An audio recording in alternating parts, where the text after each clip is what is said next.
Saudações a todos, dando continuidade aos vídeos.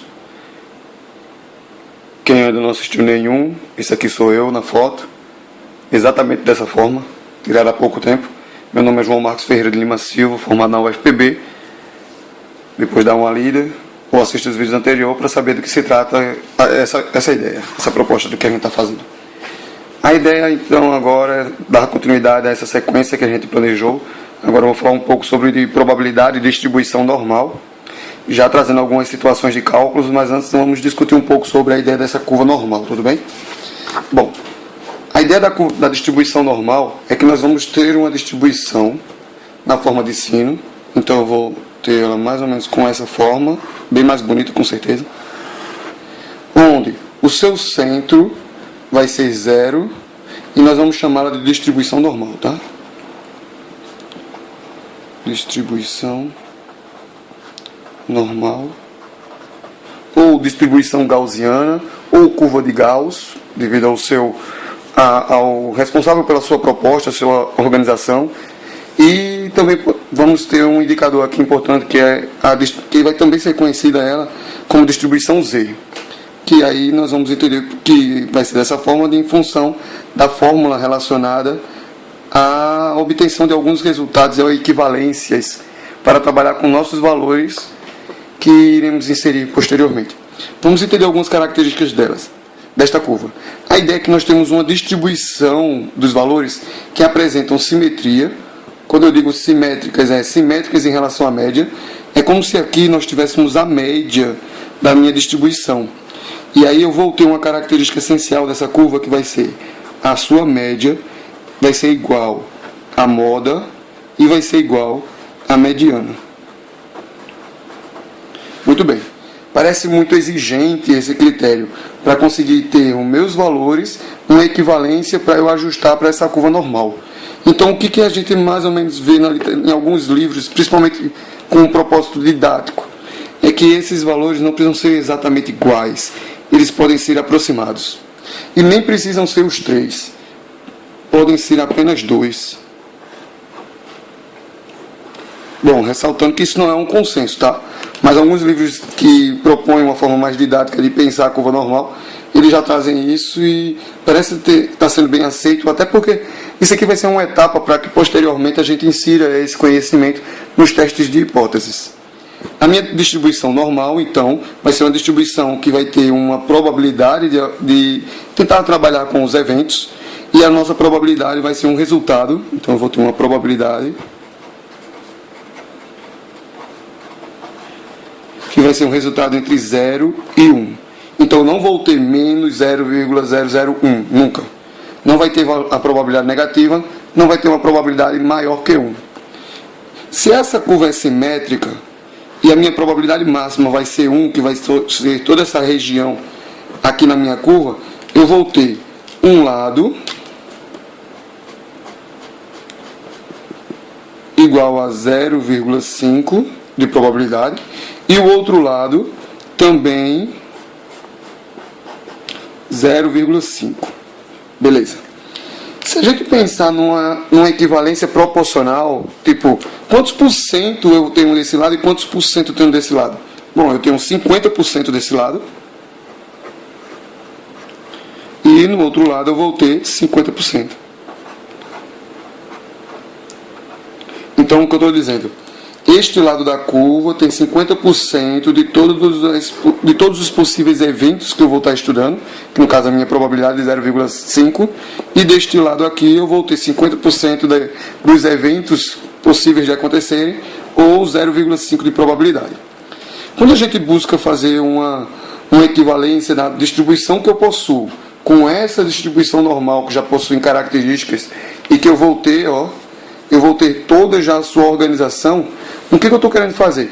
Eu estou querendo me aproveitar do conhecimento do comportamento da distribuição normal para tentar entender o comportamento dos valores da minha distribuição. Tudo bem. Para isso, eu preciso transformar os meus valores em Z, que vai ser, vamos dizer assim, a unidade de medidas na minha curva normal, onde eu vou ter valores de Z positivos e valores de Z negativos. Embora eu tenha valores de Z negativos, a gente vai entender na prática que esses valores de z negativos não significam a ideia de ser menos, uma ideia de um menos, como é que eu vou dizer, de um negativo bem negativo. Vai ficar mais claro posteriormente, tá? Mas é um valor negativo que me diz que está à esquerda da média, que é o centro da curva. Ou seja, vai me dizer que está do lado esquerdo da curva.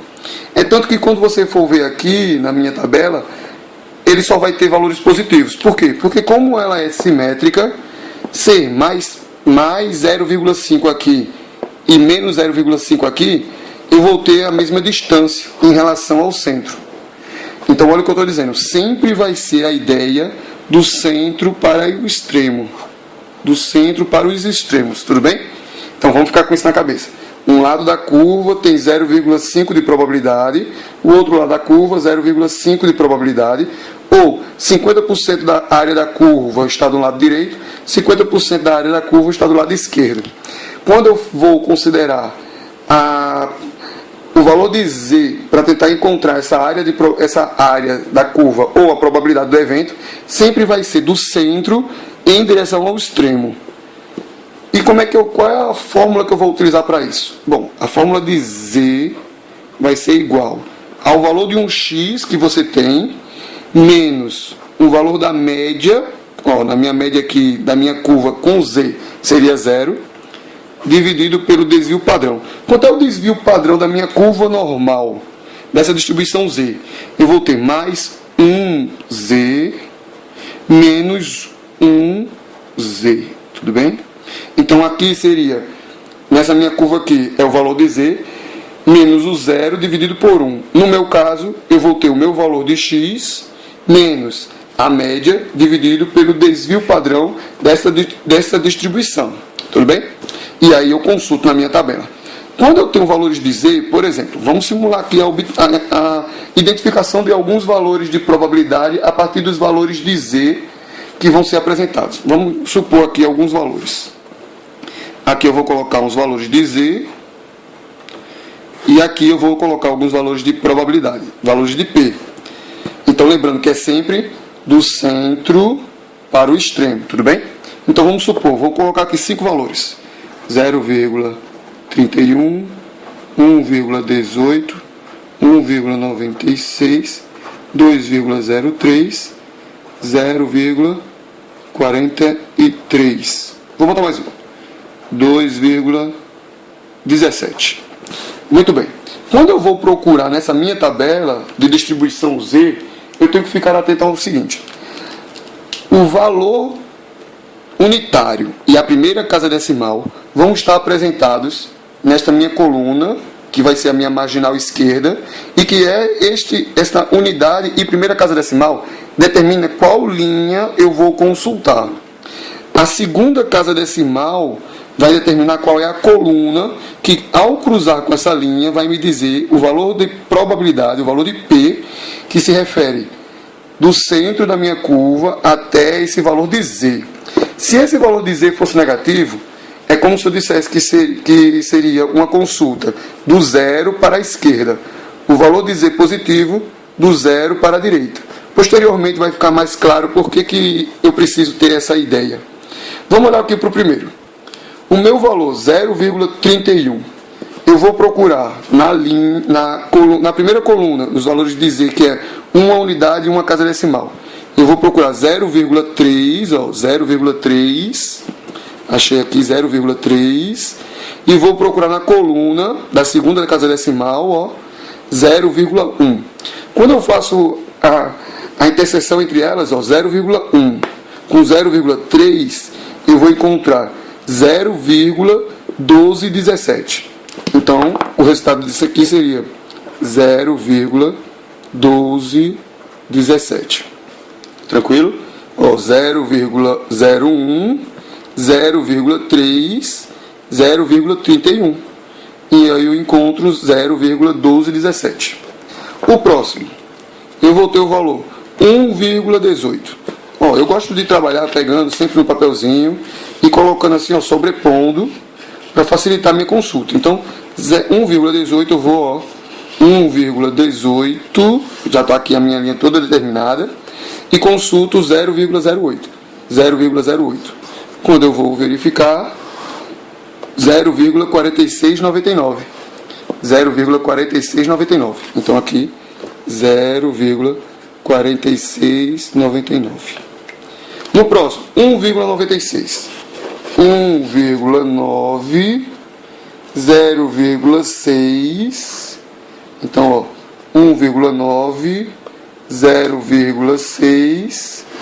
E aí eu encontro 0,4750. 0,475. Tranquilo? 2,03. Então eu venho aqui. 2, claro, você tiver uma régua também, facilita muito a tua vida. 2,0. Aqui é o 2,0. Beleza. 2,0. Na minha coluna 0,03, ó. 0,03, 2,0, achei o meu ponto, 47,88.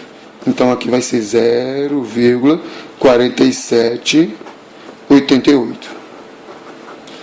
0,43, 0,4, 0,3, eu vou encontrar 0,1664.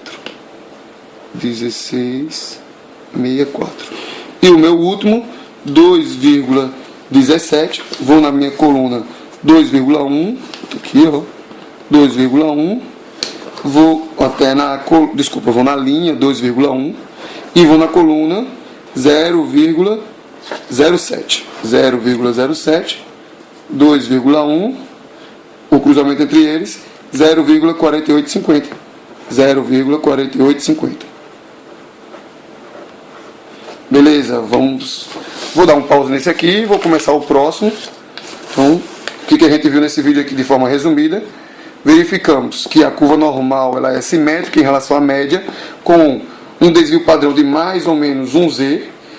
Eu vou supor que a minha distribuição vai ser normal quando a média for aproximadamente o valor da moda e aproximadamente o valor da mediana. Mas a combinação de dois destes já leva para uma possibilidade de estar utilizando esta equivalência da distribuição normal para os meus valores. Eu vou encontrar o valor equivalente ao meu x, o x da minha distribuição, em relação ao z, que vai me permitir consultar nas minhas tabelas normais, a partir de x menos média sobre s. Vale a pena depois dar uma consultada no livro sobre um teorema interessante. Teorema do limite central. Teorema do limite central. Opa.